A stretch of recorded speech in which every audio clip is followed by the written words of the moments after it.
Ok, a gente está de volta com o segundo bloco desse nosso primeiro programa da quarta temporada.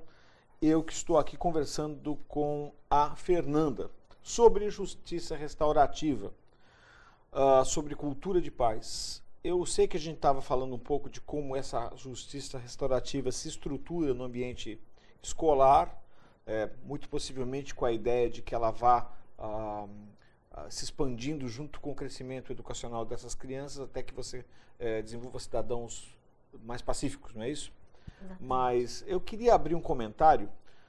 Como é que funciona? Como é que você vê essa questão da cultura de paz, da necessidade? Porque hoje é engraçado, né? Hoje você encontra, não sei se é o estresse do dia a dia pelos inchaços urbanos ou por uma questão de crises econômicas ou falta de água ou um calor excessivo ou o que quer que seja, mas as pessoas estão sempre no limite da tolerância com o outro.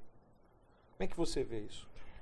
Eu acho que esse limite da tolerância, né, essa falta de perspectiva de olhar o outro como uma pessoa que merece proteção, assim como você merece proteção, e talvez esse viés individualista das pessoas pensarem mais nos seus problemas, né, e desconsiderar muitas vezes os problemas alheios, faz com que a gente tenha uma relação com o outro de impaciência mesmo, né? E isso gera relações conturbadas, desde o âmbito doméstico, passando pela escola, até as relações sociais. A gente poderia pensar nas relações de trânsito, por exemplo, que deveriam ser, as vias deveriam ser espaço de levar de um lugar para o outro, e muitas vezes a gente se depara com uma agressividade no trânsito que nos assusta, que nos amedronta. E essa falta de tolerância ou de boa vontade de olhar o outro como um sujeito de direito, do âmbito mais, das relações mais comezinhas, as mais complexas, então a gente pode pensar nas relações domésticas até as relações internacionais, a gente vai perceber que há essa dificuldade de lidar com o outro. E falar de cultura de paz é exatamente tentar reconstruir esse olhar com relação ao outro. A cultura de paz, ela não ela é uma perspectiva que a própria ONU entende como necessária, né? Quando a gente começa a falar das relações sociais, tanto no âmbito ONU, quanto no âmbito da proteção dos direitos humanos internamente falando, e por isso que a gente coloca o Plano Nacional de Direitos Humanos, por exemplo, colocando a necessidade de que haja uma cultura de paz, que as relações se estabeleçam por um viés mais humanitário, com menos violência, né, que a segurança pública de fato consiga alcançar um resultado, não nessa segurança pública que muitas vezes é vingativa, né? Mas uma segurança pública que traga as pessoas para a responsabilidade na construção das relações sociais. Então, se a gente pensa que a cultura de paz é uma mudança de paradigma, né? É a gente deixar de pensar pelo viés do conflito, pelo viés do litígio, né? E começar a pensar, é necessário uma convivência mais harmônica, mais pacífica, a gente precisa começar de pequeno. Você mencionou uma coisa que me chamou a atenção. Pensar na cultura de paz como uma mudança de paradigma. A priori, numa civilização evoluída, o paradigma é a cultura de paz, né? Ou seja, é certo pensar que a gente já está tão longe desse paradigma que a gente precisa, na verdade, retomá-lo. Retomá-lo, né? Retomar esse paradigma. As pessoas precisam pensar que é melhor viverem harmonicamente, né? E parece uma coisa muito, muito romântica, talvez, esse ideário, né? Mas se a gente for pensar no que nos traz mais tranquilidade, no que faz com que a gente conviva melhor, que a gente adoeça menos, né? Porque o estresse é um fator fundamental de adoecimento no mundo moderno, é necessário que a gente repense as nossas relações. E quando a gente pensa num projeto que começa na escola, e não são quaisquer escolas, né? São escolas municipais que têm os 9 ciclos, os 9 anos, né? Ciclos da educação fundamental. Essa é uma das minhas perguntas. Então tá, esse programa será implantado ou está sendo implantado? Está sendo implantado. Em escolas de ensino fundamental da rede municipal? Da rede municipal. Tá. Você me falou no primeiro bloco sobre trabalhar pequenas situações de conflito interna, sem apontar culpados, mas discutindo isso, né? Como é que isso efetivamente funcionaria? Interrompe-se a aula? O grupo é levado para um outro lugar? Esclarecer. Então, isso é uma pergunta interessante, César, porque efetivamente a gente tem que pensar que as realidades elas se alteram continuamente, né?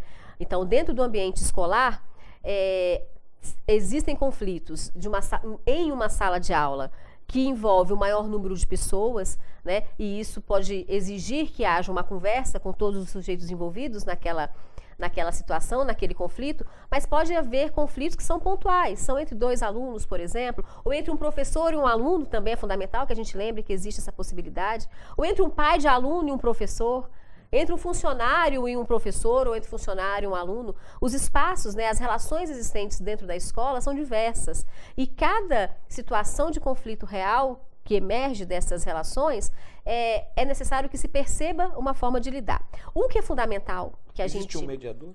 Então, existe um facilitador, esse é o nome. E esse facilitador, ele vai construir ciclos restaurativos. Círculos restaurativos. E o círculo restaurativo é porque essa perspectiva do círculo mesmo, né, da roda, como espaço em que não tem uma cabeceira, como espaço onde as pessoas elas estão iguais ali, elas constroem uma relação que não é hierárquica. E esse círculo, ele pressupõe, aquilo que nós terminamos o primeiro bloco falando, ouvir. Né? Então, naquela estrutura do círculo, cada hora um sujeito vai falar. Esse facilitador, esse é o nome dele exatamente porque ele simplesmente vai auxiliar, né? Vai facilitar que as pessoas de fato se manifestem, de fato consigam escutar o que o outro tem a dizer. E nessa construção, a gente vai fazer com que haja a manifestação da própria subjetividade dos indivíduos, né, nesse momento, nesse espaço em que eles começam a se revelar.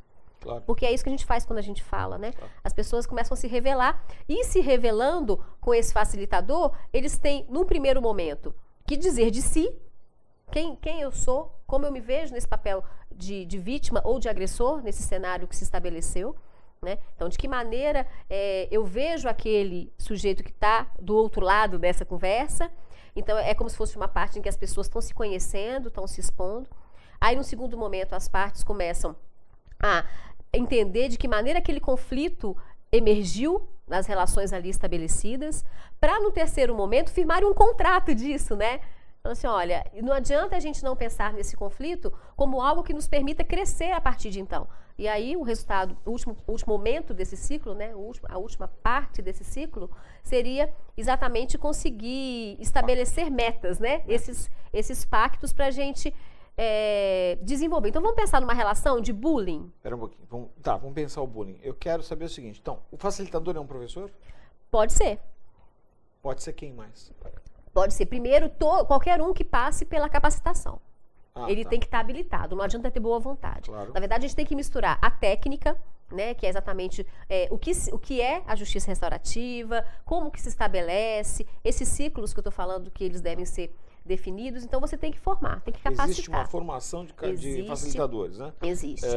Essa função facilitador dentro do processo de implantação da justiça restaurativa é uma função remunerada? Não.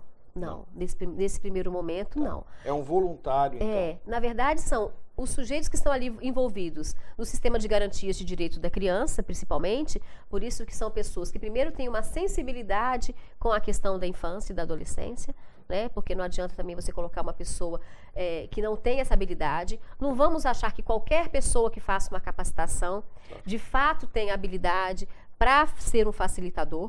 Então, no momento, o que a prefeitura fez, né? Ela chamou os profissionais envolvidos, os professores, né? Envolvendo, na verdade, secretarias diversas, Secretaria da Cidadania, da Assistência Social, da Educação, que é a cabeça dessa política, e chamou os sujeitos envolvidos no sistema de garantias de direito da criança. Eu vou novamente interromper, porque a gente chegou no fim do segundo bloco, mas a gente volta daqui a um minuto e meio, para falar um pouco de como a Universidade Católica de Santos entra nesse processo e quais serão os novos passos. E a gente conversa um pouco mais para entender o exemplo do bullying aí. Eu tenho algumas perguntas que eu vou deixar para fazer daqui a um minuto. A gente já volta.